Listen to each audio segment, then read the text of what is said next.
Hi everyone, and welcome to my next project, which is a kit bash of Tamiya's old classic T34 76, based on the 1943 production model. There's lots of things wrong with it, and I shall try and correct as much of it as I possibly can.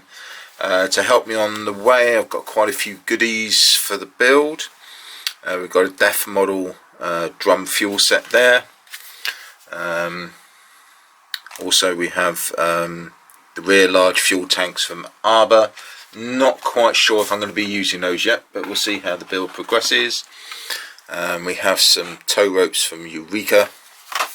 Part, as you can see in the corner there, they've done a couple of PE sets for the Tamiya model, so because I'm modifying it, I don't know how much of it I'll be able to use, but at least it's there. Along with their fender set. Again, we have a barrel from RB, standard thing, so that will look good on there. Also we have some machine guns there from Arbor again, and as I'm sure you're aware, I'll be replacing the tracks, which are rubber tracks, and we'll be using the Master Club metal ones there. Now once the model's finished, I've got a few stencils, got about 2 or 3, so we'll try and put some nice, obviously not the decals, but some sort of writing and an insignia on the model. And what I'm basically going to do, as most people do with anything that's a T34, it will be done in a winter whitewash, Russian style. So lots to get my teeth into. So thanks very much for joining me on this build. And first of all, we're going to make a start on the turret.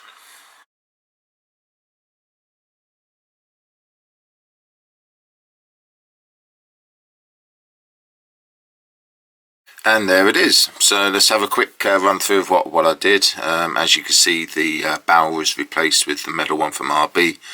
Fit beautifully, no issues at all. So running from the front, a little bit of filler, no major issues, and cleaned up underneath. A little bit of welding detail was added around the sides. Usual way, just put a bit of glue on there, wait for it to evaporate, and then just use your craft knife to put the little edging details in. The flaps on the side here, I wasn't happy with their position, so I took those off and repositioned them lower, and then again added a little bit of welding on the sides. Simple process of just putting some 0.3mm styrene rod, and again same way, add a bit of glue, wait for it to evaporate, and then go along with your craft knife, or in my case I actually use the ends of these tweezers and just created the effect there. The mantlet cover on the kit was very chunky, so I just replaced it with this piece of pewter strip, and then that you can sort of just bend it around, and that just adds a little bit of character. So that was that there. Now the actual turret of the T34 is in fact made up of 2 halves, so that was replicated by just doing a thin weld seam around the outside using 0.3mm styrene rod, so that came out quite well. Added some detailing, as you can see, along the bottom, all the way around, just little triangular shapes of 0.25 styrene. No, actually it was 0.5 styrene plastic card, so that went well. On top, the Periscope had to be completely re-detailed with sunken screw heads, a little nut on the back there from Meng. A couple of little catches put on the hinges. I wasn't happy with how shallow this dome was, so I've lifted up a little bit and put some more styrene weld seams in there as well. As you can see, the lifting eyes are missing. I'll put those in once I've completed all of the Mr. Surfacer roughening up of the surface, and also I'll add a little cast number here as well. But other than that, yeah, as you'd expect from Tamiya, it went together really well, and I enjoyed putting the additions to it. Strictly speaking, yes, the angles of the sides aren't correct, and yes, it's probably a little bit the wrong shape, but for me, to have done all of those changes would have taken the enjoyment out of this build for me, so I was more than happy just to improve the look rather than go for the 100% accuracy. So with the application of Mr. Surfacer 500, the turret is now complete. As you can see down in the bottom right corner, I just put a little number, weld number on there, 201261, whatever you want to make of it. They're quite easy to do. Just get a very sharp knife and take it off your sprue numbers off the plastic kit. The eyes for the lifting chains have now been added as well. So that's it. Very pleased with how that's turned out, and I'll give you some close-up stills later on. As far as the application of Mr. Surfacer goes, there's loads of videos on YouTube about it, but basically I just use an old brush and just stipple it on, and then any really bad rough edges at the end I'll sand down. But yeah, very simple technique, but very effective. So with the turret done, now I'm turning my attention to the lower hull. This is going to need a lot of work indeed. All of the wheel fixings will have to come off. The T34 had Christie suspension, which was seen in different slits along there, so all of that's going to have to be done. The housings for the Christie's made along with the springs. There's no bump stops, so that will all have to be added. And obviously detailing out both ends with the drive and the sprockets. So lots to do. Let's crack on and see how we get on.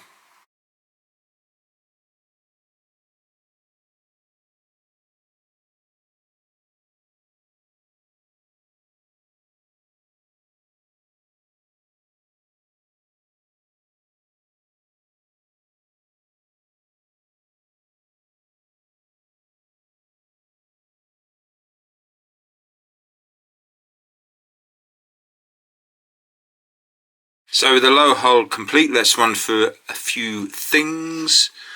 This was a bit of a pain in the backside because that had to be sunken down. So as you can see, plastic card strips were used there, a little bit of filler. Fortunately, most of this is going to get covered in pigments and earth at the weathering stages anyway, so I wasn't too overly fussed with how clean the scratch work was, but in the end it hasn't turned out too bad. If you can see on this side, I had to put some panels there for the blocking off of the gaps and for the plastic card to stick to. And while we're on that subject, all the holes were filled. Basically this was all designed, as you can see from the battery pictures here, to be remote controlled, and if we turn on the back, with the plastic card being put in this side, that gives you the basis to be able to put your filler on top of, and that was all sanded in dry.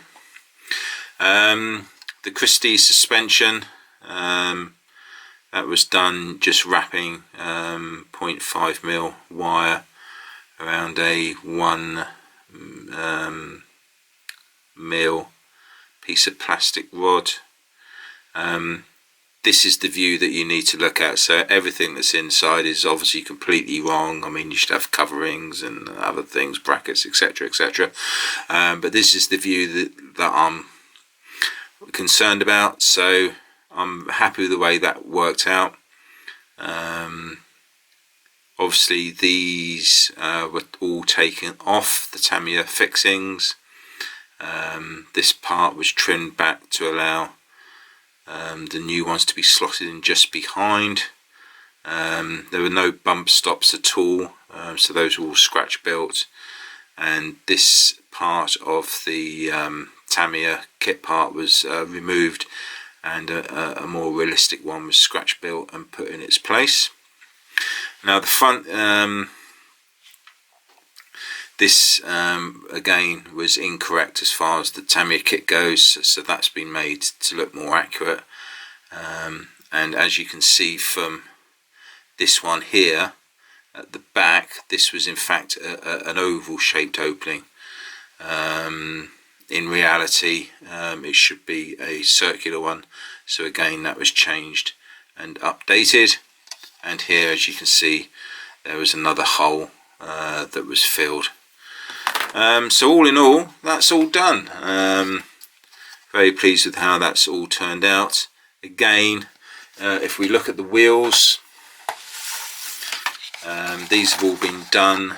The typical Tamiya style is to have a poly cap, but in this particular instance they extended the poly cap out to create the hub as well. Now I've actually cut off all of the poly caps off of the hubs, because when it comes to fix them on, it was far too tight, and once it's had a few layers of paint on, etc., it would cause a lot of problems. So I just left it as is.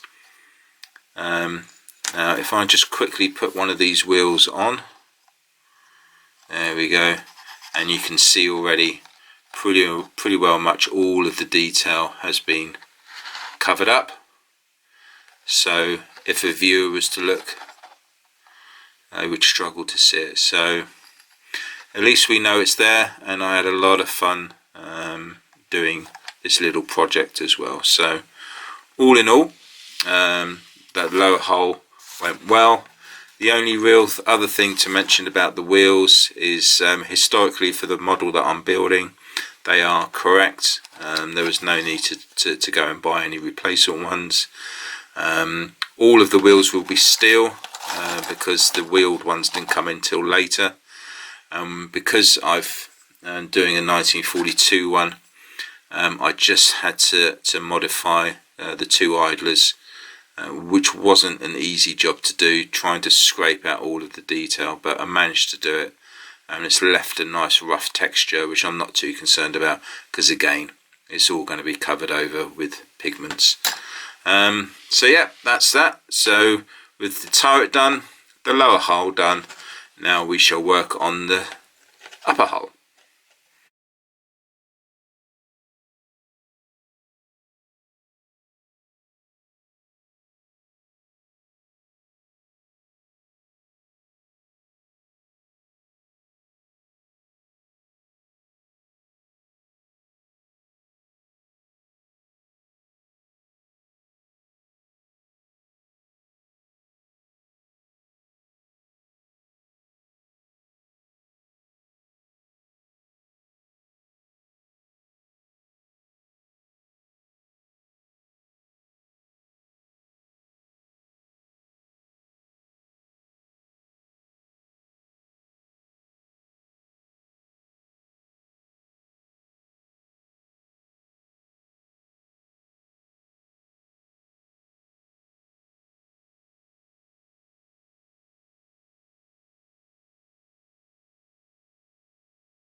Now with the fenders removed, the temptation is to now add on the Photoetch fenders.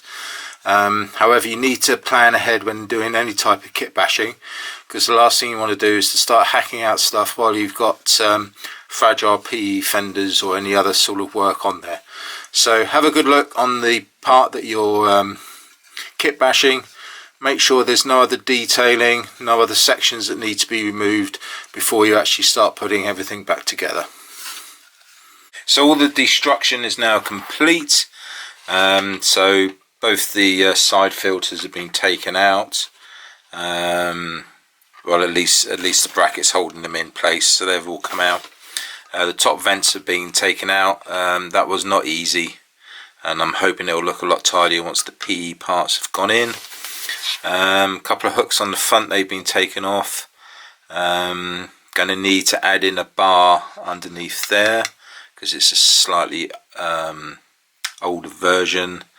As far as the aerial holder goes, no issues there. As you can clearly see, the fenders have all been taken off. And now what we need to do, as far as the back panel goes, I just had the hinge brackets that was taken off. Just need to do some improving on these parts here. I shall probably do that once it's been added. And the most difficult part altogether was taking out the rear vents on there, but very pleased with how that's turned out. So now the best bit, which is to start adding all the lovely detail back in again.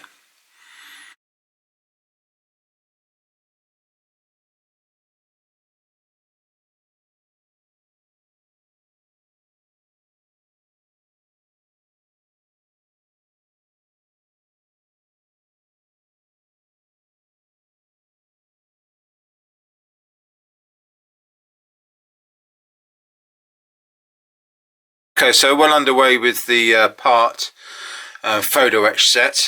First impressions aren't that good. As you can, well, I don't know if you can see it, there's a couple of holes in the grill plate. Again, no idea, it's probably a manufacturing problem. And something I've not come across before is actually on the strips themselves. They have flaws in them, little holes, etc. Now for me it's not a major issue because obviously I like my tanks battered, but anybody who wants to do a crisp model, then you may have some issues.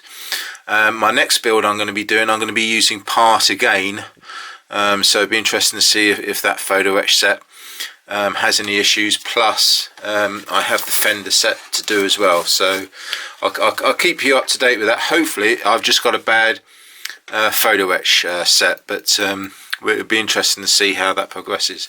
But apart from that, it looks really nice. Very pleased indeed how that's come out. Obviously I'll give that a coat of paint. The detailing is absolutely beautiful. This is the side pod one that I'm just in the process of doing. So apart from the issues I've mentioned, very pleased indeed with the photo etch set. So I shall crack on.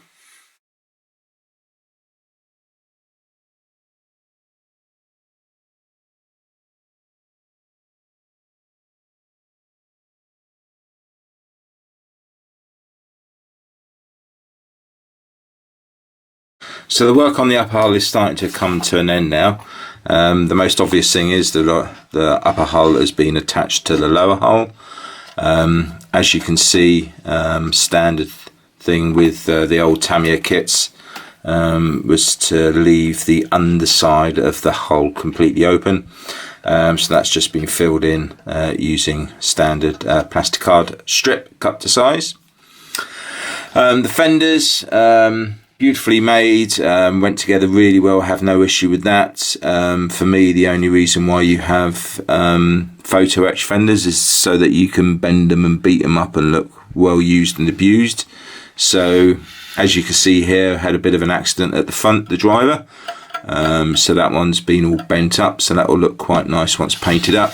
And on the other side he is completely ripped the front one off entirely, so that's all come away. They've still got some toolboxes and everything to be put on there, and on the back both the rear mudguards have gone as well. Now I will be doing the photo etch fuel tanks on the back. I won't be doing the cylindrical ones on the sides. As you can see, that's all been filled. So yeah, these will go on. They look quite nice. I'll go on that side there. I'm only doing the one again based on research photos. I've got a lovely photo of one where it's just got the one on that side. So while we're looking at the back end, a small handle was made out of 3mm wire in the usual way, quite straightforward. The exhausts, probably still got those to thin out, but they're looking fine.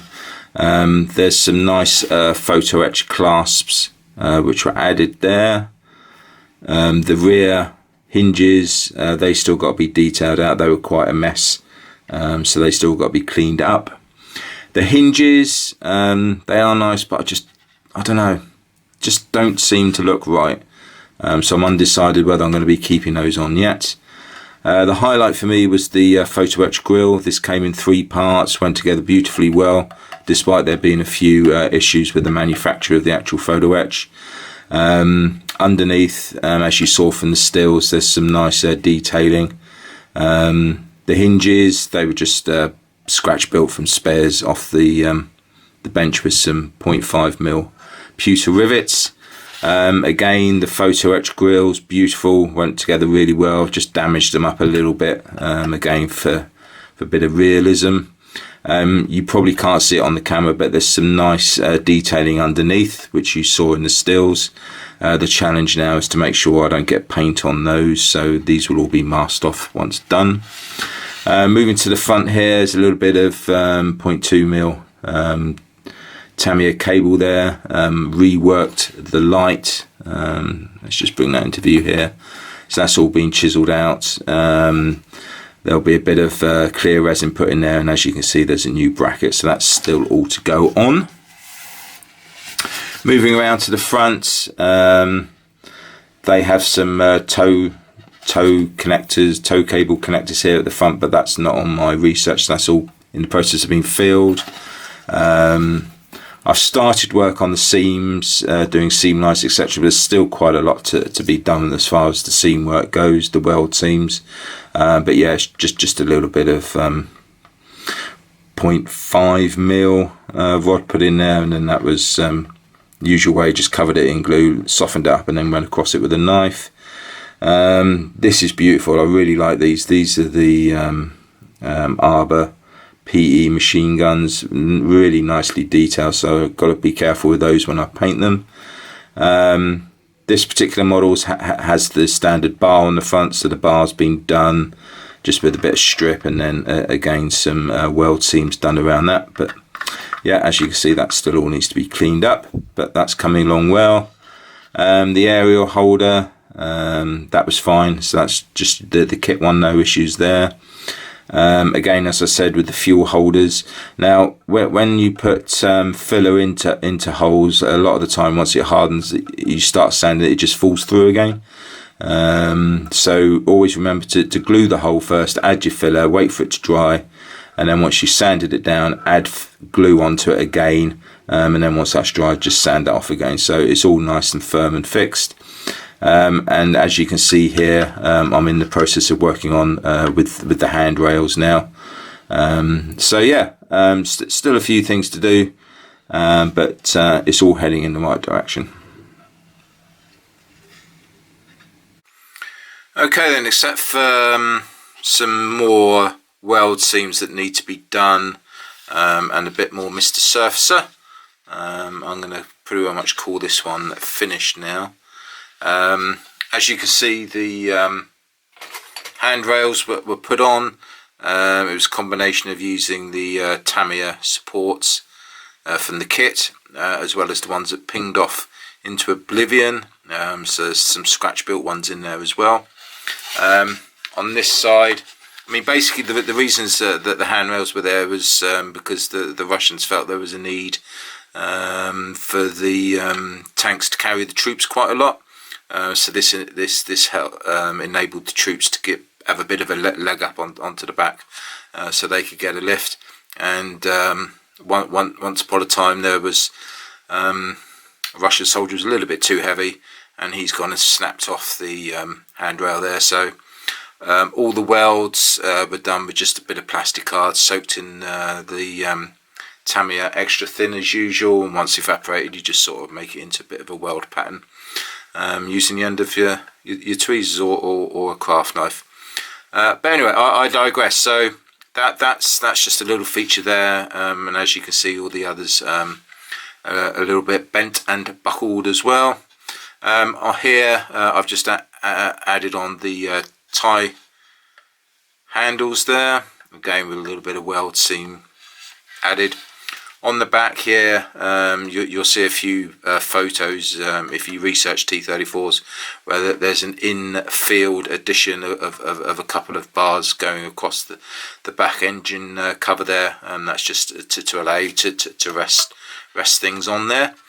And apart from that, just added the couple of clasps at the front.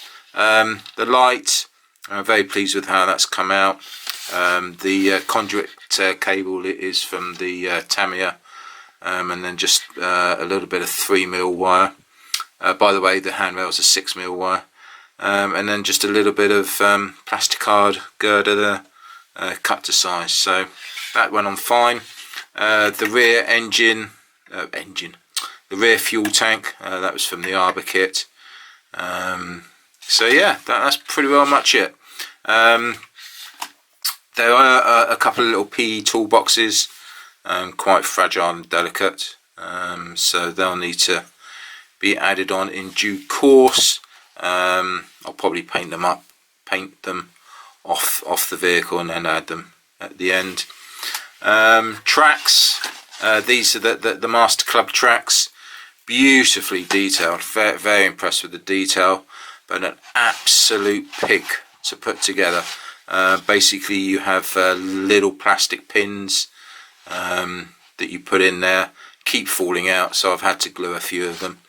But yeah, other than that, very nice, and that will all go together well. So yeah, it's been a fun little project. Just keen to get some paint on it now. So I'll leave you with the video of the completed build, and it just leaves me to say thank you very much indeed for your continued support of my work and for the channel. Big thank you to all of my subscribers, and I'll look forward to seeing you on the next video, when we'll actually have this one all painted up in a nice winter camouflage. Happy modelling, everyone.